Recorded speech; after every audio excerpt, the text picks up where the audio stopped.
The story of the first recorded suicide in the Marianas occurred in 1565 during Legazpi's stay in Guam. It is based on the accounts of missionary Martin de Rada, a member of Legazpi's expedition. This tragic story begins with a proa out at sea occupied by 3 Chamorros, a man, a woman, and a boy. They were minding their own business when suddenly Legazpi's men captured them and brought the 3 frightened Chamorros to the flagship to be used as hostages. The Europeans released the woman and communicated to her that they would free the man and the boy if the Chamorros would bring back their guns that a group of them took from the Europeans some time ago. Additionally, the Europeans wanted the return of prison chains from a Chamorro who successfully escaped captivity that very day.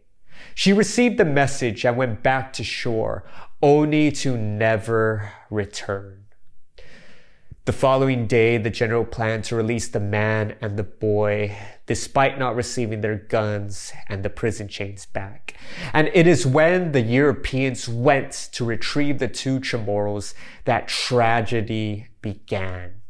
As the Europeans wanted to be on their way that night at midnight, they went below deck to take out the Indians, but the older Indian did not want to come out. Rather, he would throw himself upon the deck, hit his head against it, bite the soldiers who tried to take him out. That is why the father prior told them to leave him behind, and so they did not take him along. The next morning, they found that the Indian had hanged himself from a beam close to the upper deck, and thus only the boy was left. One can only imagine what was going through the mind of this Chamorro man. Captured for no apparent reason, held in captivity by foreign people who spoke strange languages, and not knowing what they might do to him, it is no wonder he resisted these Europeans in any way he could, and in the end, rather than staying captive, he decided to hang himself. There is a happy ending to this tragic story. That same day, many canoes came alongside, as usual. The general had the boy taken out to see if he could recognize any canoe. He began to shout to the Indians who were coming in one canoe, and he said that there came his father, as they could see him from the canoe.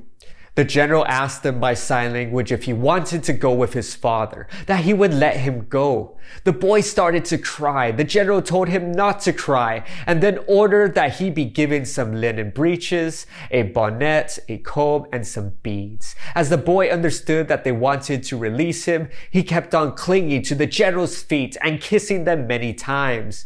The general tied a cord around his body, and thus Claude had him lowered from the poop where the canoe of his parents or relatives was. They picked him up with great rejoicing and happiness. All those in the canoe embraced him and carried him away, taking from him the beads, the mirror, and the comb that he carried, and very contented, they went off with him.